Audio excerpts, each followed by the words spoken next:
तो चलिए शुरू करते हैं। खबर तो यह है, बीजेपी का फोकस इस बार 103 सीटों पर ज्यादा है।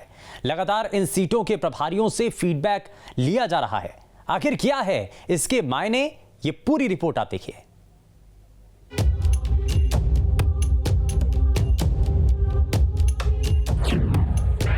(2023) के लिए बीजेपी का प्लान। 103 सीटों पर क्यों है खास ध्यान? वैसे तो बीजेपी सभी 230 सीटों की तैयारी में जुटी है, लेकिन 103 सीटों पर उसका खास ध्यान है। सवाल ये है कि आखिर ऐसी स्थिति क्यों है और इसके सियासी मायने क्या हैं? तो बताया जा रहा है कि 103 वो सीटें हैं जहां बीजेपी हारी है, जहां कांग्रेस की स्थिति मजबूत रही है, या उन सीटों पर बीजेपी कम अंतर से जीती।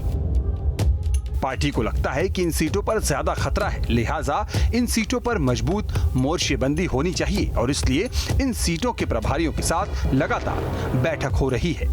साथ ही फीडबैक भी ली जा रही है ताकि कहीं कोई कमी ना रह जाए। देखिए, मुझे पता नहीं आपके रिसोर्सेज क्या हैं, पर भारतीय जनता पार्टी लगातार बैठकें करती है, संवाद करती है, समीक्षा करती है और आगे की रणनीति भी बनाती है। कुछ दिन पहले आपने सुना होगा कि कुशाभाऊ ठाकरे जी की जन्म जयंती के अवसर पर माननीय मुख्यमंत्री जी ने लक्ष्य को सामने रखा था कि भारतीय जनता पार्टी मध्य प्रदेश के अंदर 200 पार के लक्ष्य को लेकर चल रही है। इसका मतलब स्पष्ट है कि हमारा विजन है, हमारा जो फोकस है वो पूरी की पूरी 230 विधानसभा सीटों पर है और उसमें जो बेहतर परिणाम जिसकी हम अपेक्षा कर रहे हैं वो 200 प्लस सीटों की कर रहे हैं। तो ये स्पष्ट दिखाता है कि किस तरफ हमारा ध्यान है, क्या हमारा फोकस है, किस प्रकार से समीक्षा चल रही है और किन बारीकियों के साथ हम आगे की रणनीति बना रहे हैं। देखिए, मध्य प्रदेश की जनता 2023 में कांग्रेस पार्टी को ऐसा प्रचंड बहुमत देगी कि ना कोई सौदेबाज खरीद पाएगा और ना कोई सौदेबाज उसे बेच पाएगा। इसलिए इस भ्रम में ना रहें। और ये वो लोग हैं, हमारे नेता आदरणीय कमलनाथ जी कहते हैं कि बीजेपी के लोग जो हैं मध्य प्रदेश में 230 सीटें हैं, वो 250 सीट जीतने का भी दावा कर सकते हैं। तो इन सब दावों में कोई दम नहीं है, क्योंकि मध्य प्रदेश की जनता कमर तोड़ती महंगाई, मध्य प्रदेश के युवा बढ़ती बेरोजगारी, महिलाओं पर अत्याचार, आदिवासियों पर अत्याचार, दलितों पर अत्याचार, ऐसे तमाम मुद्दे हैं जिनके खिलाफ जो हैं वो उग्र जनादेश देंगे।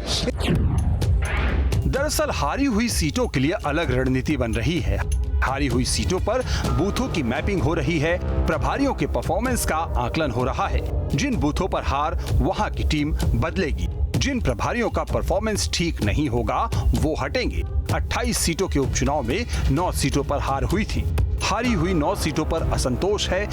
बीजेपी का मूल काडर वहां खुश नहीं है। मूल काडर को संतुष्ट करने पर फोकस है। दरअसल निकाय चुनाव में जिस तरह के नतीजे आए हैं उससे साफ है कि 2023 में बीजेपी कांग्रेस में आर पार का मुकाबला होगा। बड़े निगमों में जीत से जहां कांग्रेसी खेमे की उम्मीद बढ़ी है, तो वहीं बीजेपी को खतरा महसूस हो रहा है। इसलिए बीजेपी सत्ता बचाने के लिए तो कांग्रेस सत्ता में आने के लिए संगठन में रिफॉर्म कर रही है। मध्य प्रदेश में हाल ही में जो चुनाव संपन्न हुए हैं नगरीय निकाय के, उनमें कांग्रेस का परफॉर्मेंस अच्छा कहा जा सकता है। कई सीट्स उनने भाजपा के गढ़ से, भाजपा से खींची हैं, इसलिए वह भी कोई कोर कसर 2023 के चुनाव में नहीं छोड़ेगी। हालांकि ये तय है कि मध्य प्रदेश की राजनीति बाइपोलर मॉडल है, इसलिए यहाँ जो टक्कर है वो कांग्रेस और भाजपा के बीच में ही होगी और यह भी तय है कि दोनों पार्टीज अपनी पूरी ताकत इस चुनाव में झोंकेगी। अब आपको बताते हैं कि आखिर बीजेपी की चुनौतियां क्या क्या हैं। सत्ता संगठन में बेहतर समन्वय बनाना, अफसरशाही पर कंट्रोल रखना, कार्यकर्ताओं की अनदेखी न हो पाए, कार्यकर्ताओं के फीडबैक पर काम करना, योजनाओं की पहुंच बढ़ाना, डिलीवरी सिस्टम बेहतर करना, विधायकों की परफॉर्मेंस पर नजर रखना। ये वो फ्रंट हैं जिन पर बीजेपी को काम करना होगा, या यूं कहें इन चुनौतियों को खत्म करना होगा। मिशन 2023 की चुनावी तैयारी में बीजेपी काफ़ी तेज़ी से जुट गई है और इस बार बीजेपी का नारा है अब की बार 200 के पार। लेकिन कहीं ना कहीं 103 विधानसभा सीटों पर बीजेपी का सबसे ज़्यादा फोकस है।